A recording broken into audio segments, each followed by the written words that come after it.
Hello, Greed. It's guys. Me here.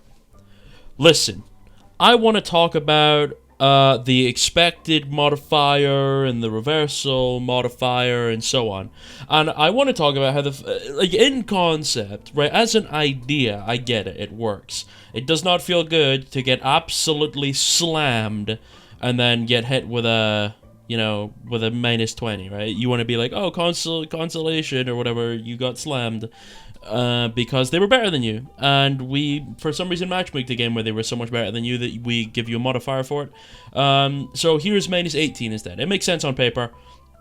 However, at the same time, it doesn't fucking work. Like, right, and I'm not being like a pessimistic guy here, right? Can anyone here genuinely, and I mean don't lie for the sake of making my argument sound better, or don't lie to make it sound worse, genuinely be honest here. When was the last time you have won or lost a game where a modifier popped up and you thought, you know what, yeah, that modifier made sense? I don't think it's actually happened. It's probably like a 2% chance that I win or lose a game and go, yeah, I deserve to get a reversal for that, or yeah, I deserve to get consolation for that. It just kind of feels like it's completely fucking random. Like, it's got quite literally zero actual consistency. Which I think is a big fucking problem, considering the fact that it's so impactful. Because I've won games where I just completely slammed the enemy team and got uphill battle and got +25. And it's like, well, no, that was not an uphill battle. They were fucking terrible. Why am I getting uphill battle? And listen, I'm all good with getting extra ELO. I don't got a problem with it. However, I just think it's a little bit lame to go to like put all this effort into building these modifiers for them to not fucking work. Like, the matchmaking's already fucked, right? It's pretty common to queue into a ranked game and there just be such a ludicrously large disparity in the skill level of the players in the game that why the fuck would you even have a modifier in the first place? It feels like I'm playing Quick Play 2, right? I'll load into a diamond game of Overwatch and I've got a Mercy player who thinks the best play is to hold yellow beam on the tank all game, and then I've got a Lucio player who's moving like FD God and is 1v3ing their backline every fight. I'm like, how are you fucking idiots both in the same game? And then let's say I win with them on my team and I get uphill battle. I'm like, I don't really get it. You know what I mean? Like, it would make sense if, like, yeah, we slammed them and then, you know, we got, oh, expected because we slammed them. Fair enough. But like, even when you get a scenario where you think, yeah, these modifiers make sense, they still feel like shit. Like, why don't I just go through a 10-minute game of slamming these guys to then get less ELO? Just, like, what the fuck was the point? Just give me a normal game. It's almost like the rank system isn't actually trying to create a balanced game at all. It's just throwing 10 players together, or 12 players in this instance, and just saying, fuck it. Just throw a random modifier on it too, because the modifiers never make any fucking sense. And the worst part is when you're playing a game and you're playing like hybrid and it goes 3-3 OT, 3-3 second OT, game's 28 minutes long and you win and then you get expected +17 and you're like, what the fuck? What was the point? Why? Like, obviously I was not expected to win this game, because if I was, then the game wouldn't have been 30 fucking minutes. You know what I mean? Like, what? Like, I just don't understand. And listen, I think the modifier should go based on how fucked the enemy team got. Like, if the enemy team, if their best performing player is like 2 and 8, then, yeah, give me an expected. But don't just give me an expected because his fucking rank is slightly higher or lower than mine. That's nonsense. The ranking in this game basically means nothing anyway. I mean, like, look at, like, a Diamond Genji player, a Diamond Ryan player, and then, like, a Diamond Mercy player and a Diamond Meta Slave on any of the roles, like a Sojourn player. Their just skill disparity is ludicrous. It just doesn't... Like, the fucking Lucio players in some of these ranks are so good, and then you've got like these absolute drooling idiot Sojourn players that are just like and they just like fucking barrel down main and just explode because they saw Flats put Sojourn in S tier or something, and they're just absolutely fucking terrible, right?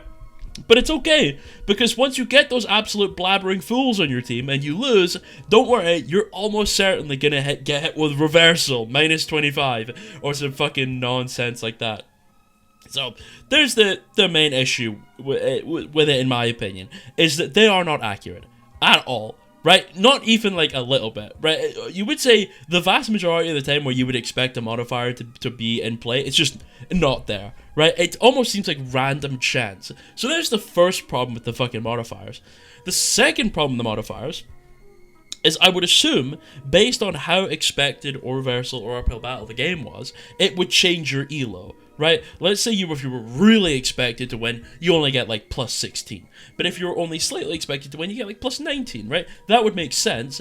But again, you're just adding in more variables, more inconsistency, because now it feels like there's even less chance to get an accurate modifier, because sometimes you just get absolutely fucking torched and are stuck in spawn all game, and they get hit with reversal, minus 26%. And you're like, who the fuck on the enemy team? Like, how is this enemy team genuinely expected to lose this game when they've got 3 of the greatest players who've ever lived, right, and 2 pretty normal players? Do you know what I'm saying?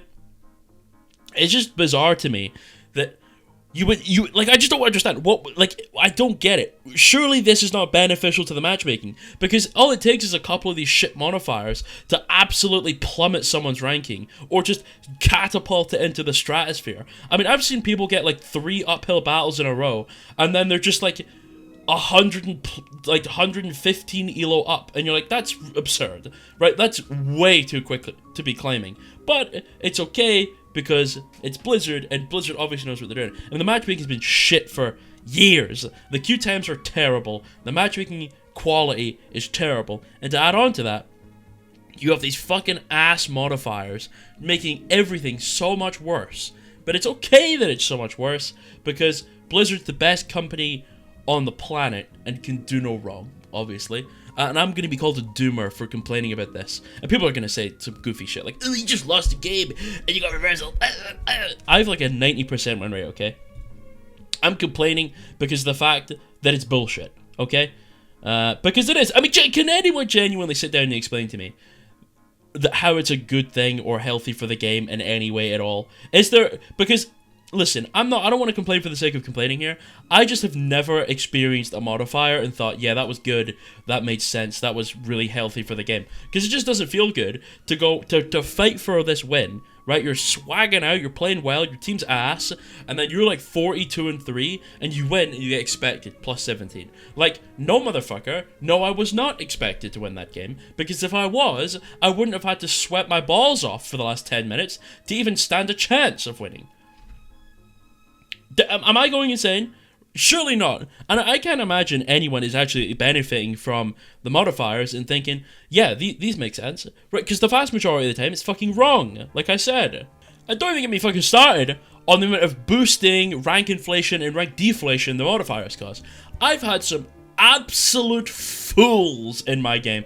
Just terrible players, and I'll win with them, and I'll get uphill battle, and I'm like, no fucking shit, that's an uphill battle, because I have the worst Overwatch player of all fucking time on my team. That's just absolute idiot, and they're gonna win that game because of, you know, mine and my teammates' hard work, because they're so bad. They're gonna win that game, and they're gonna get uphill battle, and they're gonna get like 25%, and they're gonna be like, oh, I did so good. I did so good. I swagged out so hard. Oh my god, I popped off. And it's just this blabbering mercy, complete idiot on my team, holding blue beam on the Reinhardt, thinking I'm being so productive. And then they win that game from no fault of their own, and they get an uphill battle, and they rank up, right? What is that? That's purposeful dog shit, right? I would understand it if you were boosting people that were obviously severely underranked, but the vast majority of the time I win on this game, I get expected, and it sucks balls, right? Why are you even putting me in the game at that point? What is the point? Right, surely you could shuffle the teams around to make it not expected, right? I think the expected modifiers start happening when one team has a 55% chance to win and above, or maybe a 60% chance, I'm not sure. It's like, I think it's a 55% chance to win or above, which also, by the way, is absurd to me that they're able to, apparently, I mean, they said in a blog post a while ago, I think even in Overwatch 1, where they were able to predict who were going to win the game with like 99% accuracy. That might be wrong, and tell me if I am. It was either 90% or 99% accuracy, which I think is fucking crazy that they were able to do that, and I also think it was bullshit and they were lying, because there's no fucking way, right? But also, surely if you were able to predict that, you would, like, change the matchmaking a bit? Like, surely it's supposed to be a little ambiguous? Why would you make a game where you're like, I'm 99% sure this team's gonna win? Surely then you would shuffle the teams around so it was a bit more fair, right? Like, that clearly implies that it's unfair to some degree if you're able to so accurately predict who's gonna win or lose. But it is what it is. That's the modifiers. Probably one of the worst implementations into a matchmaking system I've ever had. I don't know how you can simultaneously have long queue times, terrible match quality, inconsistent skill discrepancies, as well as dog shit modifiers, rank inflation, rank deflation. It's all bad. Literally every part of the matchmaking sucks. And that is how it's been for a long time, and I imagine that's how it will be for a long time. Anyway, I love the 6v6 mode, and I'm playing it a lot, and it's not the best, but it's way better than 5v5, and I love my Blizzard overlords for making it for me. Thank you, Blizzard. I love you. W Blizzard. Mwah. Goodbye. Have a good day. Have a good day. Goodbye. Bye. Enjoy mango. Bye-bye. Bye-bye. Goodbye. I'm going to eat some blueberries. I'll see you later, guys.